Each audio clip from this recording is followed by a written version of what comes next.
तो hello friends, today we will be talking about de jargoning investing. तो हम सारे जो भी इन्वेस्टमेंट में टर्म्स होते हैं we will try to simplify उनको, हम इजी लैंग्वेज में समझने का ट्राई करेंगे। डी जार्गन का मतलब है कि बहुत सारे टर्म्स हम सुनते हैं, bull market, beer market, diversification, portfolio, stock, bond. तो जो भी वर्ड्स हैं उनको हम आज सिंपल लैंग्वेज में सीखेंगे। व्हाट डज देयर मतलब दोज वर्ड्स मीन, उनका मतलब क्या होता है। अगर फिर भी आपको कुछ कंफ्यूजन होता है, I am trying from my side, you can ask. अगर आपको कुछ भी नहीं समझ आता है still you can ask me. ठीक है। तो हम जो भी कॉमन इन्वेस्टमेंट टर्म्स है mostly we will be looking towards के how what does they mean. Okay, उनका मीनिंग समझेंगे कि उनका मतलब क्या होता है।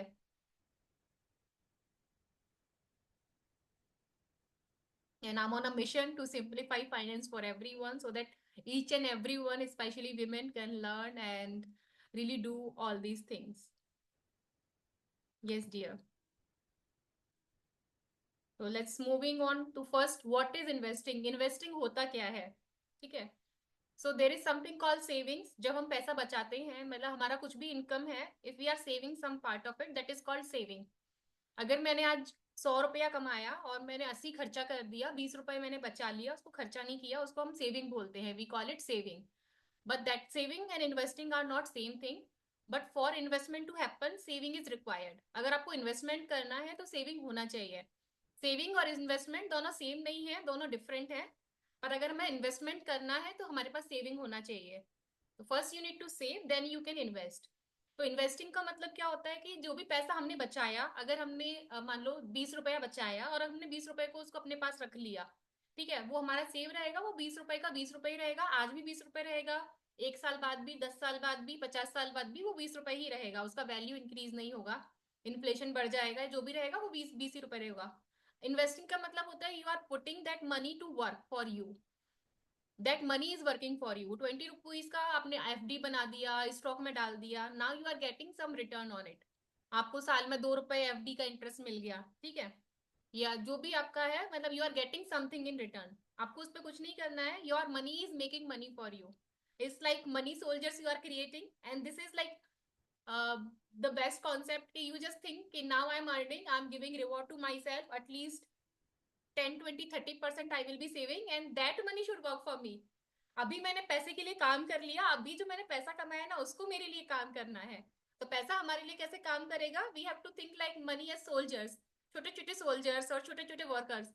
अब हमें उनको काम पे लगाना है। अब आप कितना अच्छे से काम पे लगाओगे उतना अच्छा आपको रिटर्न मिलेगा, उतना अच्छा आपका वेल्थ क्रिएट होगा। तो investing is just like this कि हाँ, आप अपने मनी को काम पे लगा रहे हो और आपका पैसा ही आपके लिए वर्क कर रहा है।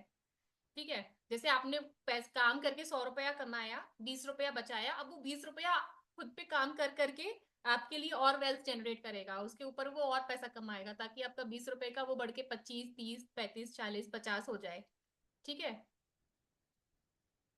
Yes, great. And investing and now, investment क्या हुआ कि जो हमने जहां पे इन्वेस्टमेंट, मतलब जो investing and investment are same thing, कि जब हम इन्वेस्टमेंट कर रहे हैं दैट इज कॉल्ड इन्वेस्टिंग। जो प्रोसेस होता है उसको इन्वेस्टिंग बोल देते हैं। जहां हम पैसा, मतलब जो हम इन्वेस्ट, पैसा जहां लगाते हैं उसको इन्वेस्टमेंट बोल देते हैं। ठीक है। And why should you invest? हमारी फाइनेंशियल सिक्योरिटी के लिए, लॉन्ग टर्म ग्रोथ के लिए। क्योंकि कभी भी लाइफ में कुछ सिचुएशन आ जाती है कि हमें पैसा चाहिए, अगर हम सारा पैसा खर्चा कर देते हैं या उससे ज्यादा खर्चा कर देते हैं, we will be in trouble for long term. तो फाइनेंशियल सिक्योरिटी का मतलब है कि हमारे पास थोड़ा सा पैसा हमेशा एक्स्ट्रा होना चाहिए। कल को हमारे पास अगर कोई भी इनकम कहीं से नहीं आ रहा है तो we should be able to sustain, हम अपनी लाइफ को चला पाए बिना किसी से मांगे। या मतलब जब हम कमा रहे हैं तो हमारी ड्यूटी है कि हम थोड़ा पैसा बचाएं ताकि हमारे फ्यूचर के लिए वो रहे। ठीक है। और लॉन्ग टर्म ग्रोथ, एक तो हो गया इमरजेंसी सिचुएशन के, हाँ कुछ अगर मेडिकल इमरजेंसी आ गई या कुछ भी इमरजेंसी आ गई तो you should have some money कि अभी अब अचानक से जॉब चला गया। Second thing is long term growth. Emergency के अलावा कि हमें हाँ लंबे टाइम के लिए वेल्थ भी क्रिएट करना है। जब हमारा पैसा, एक तो हम काम कर रहे हैं, अगर हमारा पैसा भी हमारे साथ काम करता रहेगा तो हमारा वेल्थ जल्दी जल्दी मल्टीप्लाई होता रहेगा। ठीक है। तो then we will be able to generate wealth, और वो हमारा काफी स्पीड में काम करेगा। पर हाँ, कंपाउंडिंग के लिए we have to give time.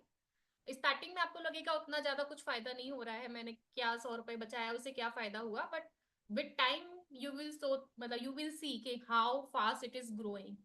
ठीक है। कंपाउंडिंग के लिए टाइम लगता है, we will be seeing that next. Yes, तो this is power of compounding. Power of compounding में हम क्या देखेंगे ना, एंड आइंस्टाइन वंस सेड कि power of compounding is the eighth wonder of the world. मतलब दुनिया का आठवां अजूबा है पावर ऑफ कंपाउंडिंग। जो उसको समझ लेता है वो रिच बन जाता है, जो नहीं समझता है तो फिर क्या ही है, नहीं समझा तो नहीं समझा, वी जस्ट लिव वंस वाला फिलोसफी हो जाता है। एंड मतलब पावर ऑफ कंपाउंडिंग में यहाँ पे मैं ये समझाऊंगी कि अगर आप छोटा सा अमाउंट भी आज बचाते हो तो वो कैसे ग्रो करता है ओवर टाइम। ठीक है, बट यहाँ डिसिप्लिन रिक्वायर है, कंसिस्टेंसी रिक्वायर है, and time is your best friend when it comes to compounding. जितना ज्यादा टाइम आप पैसे को दोगे, ठीक है, जैसे आपने आज बचाया और 6 महीने में यूज कर लिया तो आपका कंपाउंडिंग ही नहीं हुआ। ठीक है, आज बचाया पर आपने जल्दी से खर्चा कर लिया तो वो नहीं बढ़ा। पर आपने 6 साल 60 साल उसको दिया तो वो देखो कितना बढ़ जाएगा पैसा। That is called the time best friend. मतलब कंपाउंडिंग के लिए टाइम बेस्ट फ्रेंड है। कंपाउंडिंग का मतलब होता है हमारा पैसे के ऊपर पैसा बढ़ना, पैसे के ऊपर पैसा बढ़ना। आज 100 रुपए मैंने डाला तो वो कल को 110 होगा, 120 होगा, 200 होगा, 500 होगा। पर उसके लिए टाइम लगता है। फॉर कंपाउंडिंग हमें टाइम देना होता है। और यहाँ पे कॉन्सेप्ट होता है एसआईपी। एसआईपी का मतलब होता है सिस्टमेटिक इन्वेस्टमेंट प्लान। मतलब you are putting some money regularly at regular interval. आप मतलब जो भी पैसा है, चाहे 100 रुपए डाल रहे हो, 1000 रुपए डाल रहे हो, 10,000 रुपए डाल रहे हो हर महीने या हर रेगुलर इंटरवल पे जा डाल रहे हो। हर 15 दिन में डाल रहे हो, हर महीने डाल रहे हो, हर 2 महीने में डाल रहे हो, हर 6 महीने में डाल रहे हो, हर साल डाल रहे हो। मतलब सिस्टमेटिकली है, आपका वो प्लान है कि हाँ इस टाइम पे मैं इतना पैसा डालती हूँ। तो वो रेगुलर हो गया, ऐसे एडहॉक नहीं है कि हाँ कभी भी जब मन हुआ तब डाल दिया। तो आप सिस्टमेटिकली प्लान कर रहे हो। एंड हियर मतलब मैंने पूरा बहुत ज्यादा नहीं दिखाया, मैंने पावर ऑफ कंपाउंडिंग है बहुत ज्यादा एक्सरसाइज करके दिखाया था। हियर आई जस्ट पुट कि अगर आप 5,000 रुपए भी महीने का बचाते हो, 10 साल तक 5,000 रुपए महीने आप बचा रहे हो, और उसको अगर एफडी में लगा रहे हो तो आपका 5,000 रुपए 10 साल में 9 लाख बन जाएगा। ठीक है, और अगर इक्विटी मार्केट में लगा रहे हो तो जनरली रिटर्न हमारा 12% के अराउंड आ जाता है। तो आपका 11 लाख हो जाएगा। ठीक है, आपने 5 लाख लगाया 10 साल, तो आपने ऑलमोस्ट कितना 6 लाख रुपए आपने इन्वेस्ट किया, आपका 6 लाख 9 लाख हो गया। अगर आपने एफडी या फिक्स रिटर्न में लगाया, यहाँ पे मैंने रेट अज्यूम किया है 8%, आपको 8% से मिल रहा है। ठीक है, अगर आपने यही 5,000 रुपए महीने 20 साल तक कंटिन्यू रखा, तो 20 साल में आपने 12 लाख इन्वेस्ट किया, पर आपका पैसा 28 लाख हो जाएगा। ठीक है, और अगर यहाँ पे आप फिक्स की जगह पे इक्विटी में इन्वेस्ट करते हो तो आपका पैसा 48 लाख 46 लाख हो जाएगा। ठीक है, विद टाइम इक्विटी और फिक्स्ड एसेट्स का आपको डिफरेंस भी बहुत दिखेगा। देखो 10 साल के लिए इन्वेस्टमेंट किया तो आपको बस 2 लाख का फर्क दिख रहा है। ठीक है, जब आपने 20 साल के लिए इन्वेस्ट किया तो 8 एंड 12%, जो 4% का डिफरेंस है ना, वो भी कंपाउंड होता जाता है, तो उसका भी गैप बढ़ता जाता है। समझ आ रहा है? मतलब 18 लाख का डिफरेंस आ गया अगले 20 साल में। और अगले और 10 साल की बात करें, 5,000 रुपए महीने आप 30 साल तक इन्वेस्टमेंट कर रहे हो, फिक्स में कर रहे हो, तो भी मतलब अच्छा है, ऐसा नहीं है कि it's bad, it's also good. तो आपका 18 लाख रुपए आपका 71 लाख हो जाएगा। तो यहाँ पे आपको टाइम का दिख रहा है ना, जितना ज्यादा टाइम आप इन्वेस्टमेंट कर रहे हो तो आपका जो पुराना वाला पैसा है वो आपके लिए उतना ज्यादा और काम कर रहा है। पुराने पैसे पे आपको और ज्यादा पैसा मिल रहा है। It is like that. और अगर आप इक्विटी में इन्वेस्टमेंट कर रहे हो तो आपका ऑलमोस्ट 1.5 करोड़ पहुंच जाएगा। यहाँ देखो डबल से भी ज्यादा डिफरेंस हो गया। अगर आप 12%, जितना ज्यादा टाइम करोगे उतना ज्यादा पैसा आएगा, क्योंकि जो पुराना वाला मनी है वो भी बड़ा होता गया ना। आपने पहले सीड लगाया, प्लांट बना, फिर धीमे धीमे वो ग्रो हुआ, ट्री आया, फिर उसके भी फ्रूट्स हो गए, तो वो उतना लेवल पे फिर वो भी काम करने लगते हैं। जो आपके पुराने वाले छोटे छोटे वाले प्लांट्स थे वो भी ग्रो होने लगते हैं, वो भी फ्रूट्स देने लगते हैं। तो इट इज लाइक दैट। जितना ज्यादा टाइम आप दोगे, जितना ज्यादा कंसिस्टेंटली आप रखोगे, उतना जल्दी आप वेल्थ क्रिएट करोगे। और कोई आपको बोले कि वेल्थ क्रिएशन ये सीख लो ये सीख लो फटाफट पैसा आ जाएगा, तो उन सब में नहीं जाना है। Wealth creation takes time.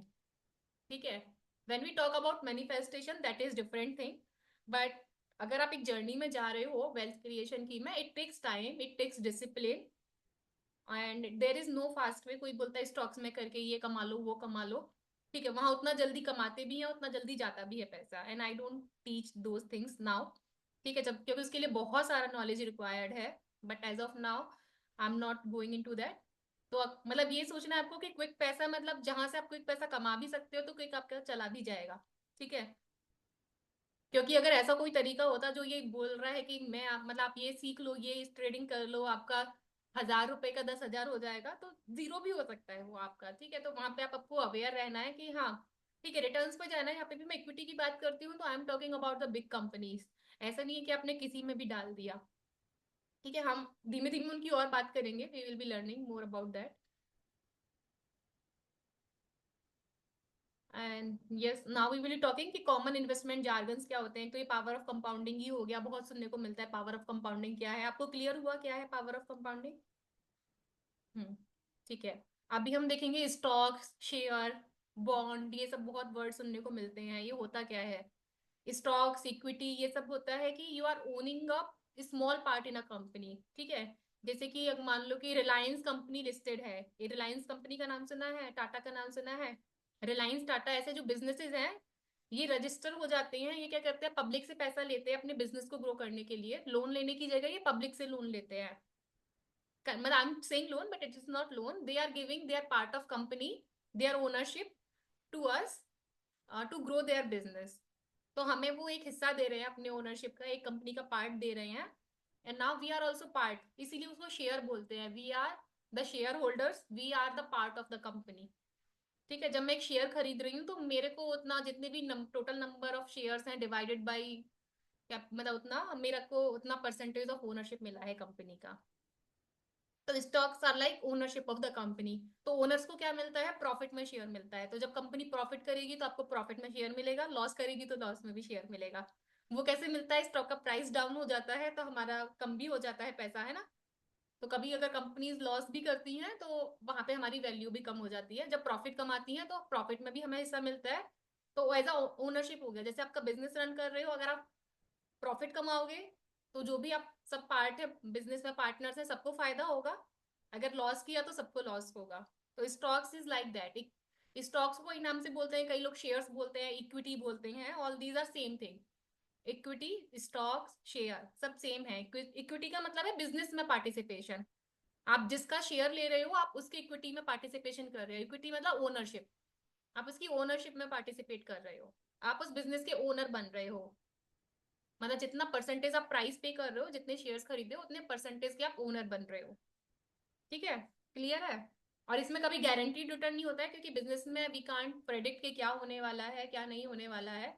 तो वो जितना हम कमाएंगे उतना वो शेयर मिलता है, मतलब प्रॉफिट मिलता है, और शेयर प्राइस भी बढ़ता है। All these things are there. And then second thing is bond. Yes, bond क्या होता है कि गवर्नमेंट या ऑर्गेनाइजेशन, उनको लोन चाहिए होता है। उनको, जैसे गवर्नमेंट को मान लो अभी बजट आता है, कई सारे प्रोजेक्ट करने हैं, ठीक है। जैसे मान लो एक रेलवे का प्रोजेक्ट लॉन्च करना है तो दे नीड मनी। तो वो कहाँ से पैसा लेके आते हैं, वो बॉन्ड इश्यू करते हैं। तो बॉन्ड इज लाइक, और कंपनीज भी करती हैं, उनको पैसा चाहिए पर उन्हें अभी शेयर, अपना शेयर नहीं शेयर करना है, ठीक है, ओनरशिप नहीं शेयर करना है। तो वो बॉन्ड भी लेके आते हैं। बैंक में जाने की जगह जब वो पब्लिक के पास जाते हैं पैसा मांगने के लिए तो उसको बॉन्ड बोलते हैं, ठीक है। एक तो हो गया कि वो बैंक से सीधे ले ले पैसा। बैंक की जगह जब वो पब्लिक के पास आते हैं पैसा लेने के लिए तो उसको बॉन्ड बोलते हैं, वो बॉन्ड के थ्रू आते हैं। और उसमें आपको फिक्स परसेंटेज ऑफ इंटरेस्ट वो पेमेंट करते हैं, जैसे कि आपको एफडी में मिलता है, और बॉन्ड में आपको थोड़ा ज्यादा परसेंटेज मिल जाता है इंटरेस्ट का। तो कंपनीज को जब पैसा चाहिए होता है, अगर वो बैंक की जगह पब्लिक के पास आती है तो उसको बॉन्ड बोलते हैं। तो कंपनीज या गवर्नमेंट, गवर्नमेंट मोस्टली बॉन्ड के थ्रू पैसा लेती है, वो बॉन्ड इश्यूज करती है, जिससे हम पब्लिक सब्सक्राइब करते हैं और हमें फिक्स, जैसे कि अगर 8% बॉन्ड है, 100 रुपए लगाया है हमने, तो 8 रुपए हमको मिलेगा हर साल, फिक्स। इसमें फिक्स रहता है, इसमें ऐसा नहीं रहता है, फ्लक्चुएट नहीं होता है। जितना गवर्नमेंट ने पहले बोला है वो उतना ही रहेगा, या कॉर्पोरेट ने जितना बोला है वो उनको पहले देना ही रहेगा, ठीक है।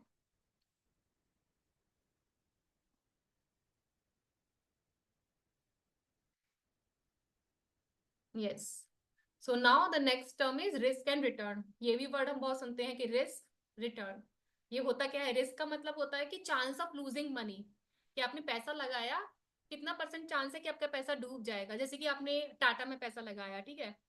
तो आपने जैसे अगर एक शेयर लिया, आपने मान लो 2,000 रुपए लगाया, तो कितना परसेंट चांस है आपका पैसा वहां से डूब जाएगा या आप रिटर्न नहीं कमा पाओगे, ठीक है। मतलब पैसा डूब जाएगा, मतलब कितना परसेंट चांसेस है, उसको रिस्क बोलते हैं, ठीक है। जब हम बॉन्ड खरीदते हैं या एफडी करते हैं तो वहां पे ऑलमोस्ट 0% चांसेस होता है, क्योंकि वो गवर्नमेंट का गारंटी होता है कि हाँ आपका जो प्रिंसिपल मनी है, जो आपने 2,000 रुपए लगाया, उसकी बात हो रही है यहाँ पे, प्रिंसिपल मनी की बात हो रही है, रिटर्न की बात नहीं हो रही है। तो आपने जो 2,000 रुपये लगाया वो कितना सेफ है, वो 100% सेफ है कि नहीं है। बिजनेस में कभी 100% सेफ नहीं होता है। जब हम इक्विटी की बात करते हैं वहाँ 100% सिक्योरिटी नहीं होती है, क्योंकि बिजनेस में नो वन कैन गारंटी।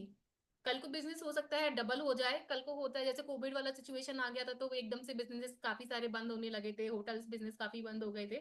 तो बिजनेसेस लाइक बहुत सारी सिचुएशंस पे डिपेंड करते हैं, राइट। ठीक है, तो वो रिस्क होता है कि हाँ कितना परसेंट चांस है आपका मनी लूज होगा। एंड रिटर्न कि आप कितना प्रॉफिट या लॉस उस इन्वेस्टमेंट से बना रहे हो। आपने 2,000 रुपये लगाया तो आपको उस पे 200 रुपये मिल रहा है या लूज हो रहा है, वो रिटर्न बोलते हैं। तो इट कुड बी पॉजिटिव, अगर आपने 10% कमाया, 200 रुपये आपका बढ़ गया तो पॉजिटिव रिटर्न हो गया। अगर आपका मान लो शेयर प्राइस 2,000 की जगह घट के 1,800 हो गया तो आपका 10% नेगेटिव रिटर्न हो गया। ठीक है, जो भी हम इनकम कमा रहे हैं, जो भी मनी हमारे लिए वर्क कर रही है, that is return is that. Is it clear? ठीक है, now coming to this diversification, portfolio, investment time horizon. When we come into this investment word, this is मतलब these are commonly used words, मतलब इनको बहुत commonly use करते हैं। Diversification क्या होता है कि आप एक जगह पैसा नहीं लगा के डिफरेंट डिफरेंट एसेट क्लास में लगा रहे हो। जैसे कि मान लो आपके पास 1 लाख रुपए है अभी इन्वेस्टमेंट के लिए, आप सारा एक ही जगह नहीं लगा रहे हो, सारा इक्विटी में ही नहीं लगा रहे हो, आप थोड़ा सा पैसा एफडी में डाल रहे हो, थोड़ा सा गोल्ड में डाल रहे हो, या फिर आप क्या कर रहे हो कि आप एक ही कंपनी में पैसा नहीं डाल रहे हो। जैसे कई बार क्या होता है ना कि आपने पूरा पैसा जैसे टाटा में ही नहीं डाला है, you are putting that money in 5, 6 और 10 डिफरेंट कंपनीज, तो दिस इज कॉल्ड डाइवर्सिफिकेशन। जैसे क्या हो गया, कभी होता है ना कि एक बिजनेस उतना नहीं चला, ठीक है, we just compare like with business perspective only.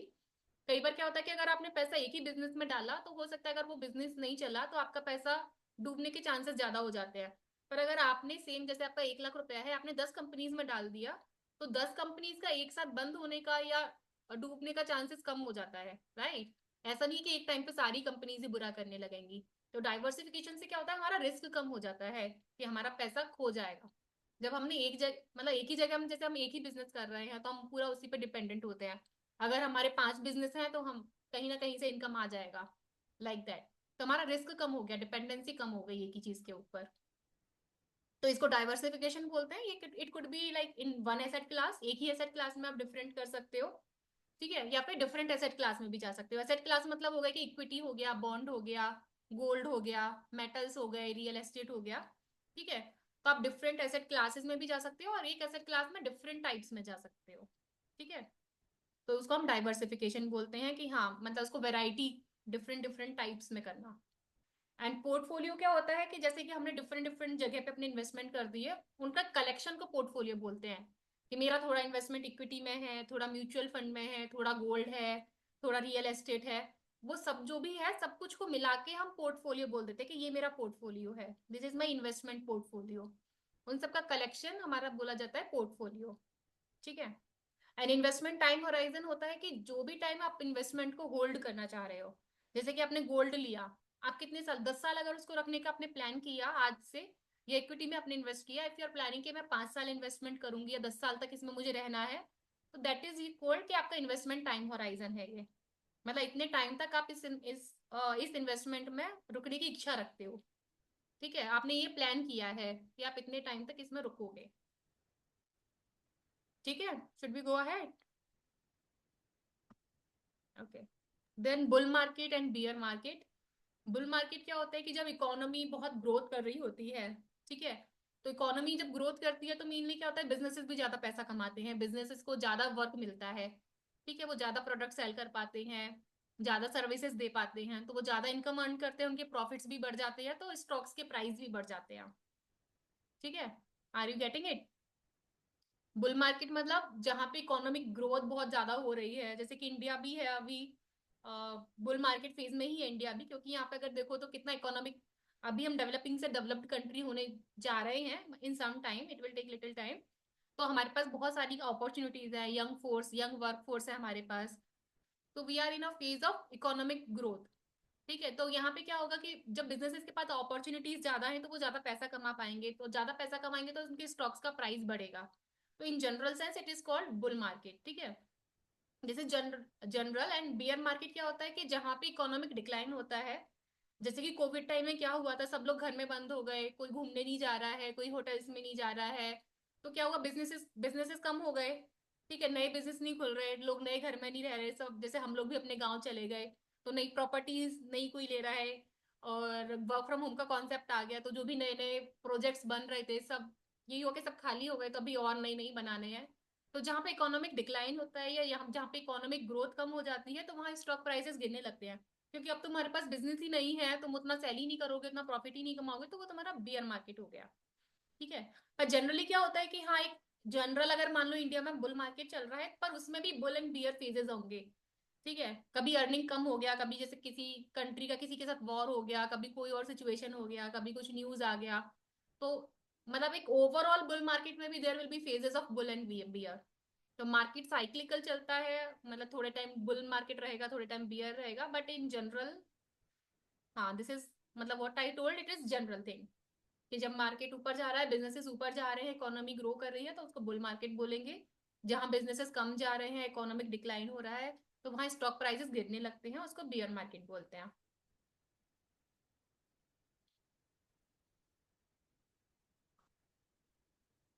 And now coming to different types of investment. Fixed income investment हो गया। फिक्स्ड इनकम मतलब कि जहां पे आपने पैसा अपना डाला, आपको पता है कि मुझे 5% मिलेगा, 10% मिलेगा, 8% मिलेगा, वो पहले से प्री डिटरमाइंड होता है। जैसे कि एफडी में आपने पैसा लगाया, तो आपको पता है कि आपका 7% का एफडी है, 8% का एफडी है, 5% का एफडी है। सिमिलरली बॉन्ड में आपको पता होता है, पीपीएफ है, एसजीबी है, मतलब इनमें आपको पता है कि आपको कितना फिक्स्ड इनकम आने वाला है। ठीक है। देन गोल्ड हो गया। गोल्ड, अगर आप गोल्ड में इन्वेस्टमेंट कर रहे हो, not the jewellery one, I am saying कि हाँ, गोल्ड मतलब गोल्ड, जैसे फिजिकल गोल्ड और लाइक डिजिटल गोल्ड। अगर आप गोल्ड में कर रहे हो, gold gold is a precious metal, we all know that. ठीक है। एंड देन रियल एस्टेट, मतलब कोई भी प्रॉपर्टी में करना। And when we talk about investment, we are not talking about our house और car, those are the use asset, क्योंकि house के लिए आप अपने इन्वेस्टमेंट नहीं है, आप अपने घर को नहीं बेचने वाले हो कोई भी जरूरत पूरी करने के लिए। ठीक है। So that is your use asset, not investment. Real estate यहाँ पे मतलब है कि आपकी प्रॉपर्टी, अपार्टमेंट या जो भी है, वो सारी चीज है। इक्विटी हो गया, स्टॉक्स ऑफ कंपनी। ठीक है, जो भी अभी हमने बात किया था, businesses, when we are talking about businesses, this is equity. तो जनरली ये चार चीजें होती हैं, इसके अलावा भी बहुत सारे ऑप्शंस हैं, but these are basically four broad categories: fixed income, gold, real estate and equity. Clear till now? Should be go ahead? Yes. Yes dear. So now the last one for today, mutual fund. Mutual fund क्या होता है? Mutual fund होता है कि जैसे कि हमने equity का बात किया, बिजनेस का बात किया, जैसे टाटा हो गया, रिलायंस हो गया, टीसीएस हो गया, विप्रो हो गया, different types of different companies हो गया। म्यूचुअल फंड में क्या करते हैं, तो जो म्यूचुअल फंड कंपनी होती है, there is one mutual fund manager, मतलब फंड मैनेजर होता है, एक कंपनी होती है, एएमसी होती है। तो वो क्या करती है, डिफरेंट डिफरेंट स्टॉक्स बाय कर लेते हैं और उनका एक पूल बना देते हैं। ठीक है, जैसे कि उन्होंने मान लो 50 कंपनीज के स्टॉक्स बाई कर लिए और उसका पूल बना लिया, and then they issue unit. वो सबका जैसे उन्होंने सारे स्टॉक्स ले लिए, तब वो एक यूनिट करते हैं। तो अगर आप एक यूनिट भी बाई कर रहे हो म्यूचुअल फंड का, देन यू आर गेटिंग, मान लो एएमसी ने 50 स्टॉक्स बाई किए, 50 स्टॉक्स बाई करके उन्होंने पूल बनाया।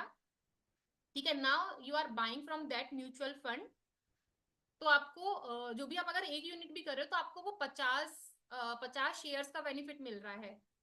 What ever risk and return are there, तो आपको वो पूरे 50 शेयर का मिल रहा है, एक ही जगह पे इन्वेस्टमेंट करके, आपको डिफरेंट जगह पे इन्वेस्टमेंट नहीं करना है।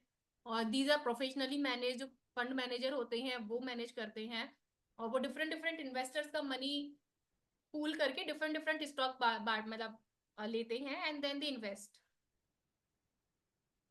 तो मतलब इससे क्या होता है ना, कि you gain the exposure of variety of investment without needing to invest in each asset individually. आपको इंडिविजुअली नहीं करना है, आप एक साथ सब सारे एसेट्स में एक साथ इन्वेस्ट कर रहे हो।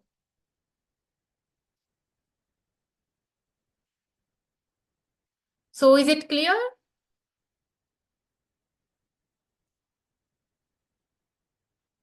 So this was all for today. If you want to ask anything or if you have any doubt, you can ask me.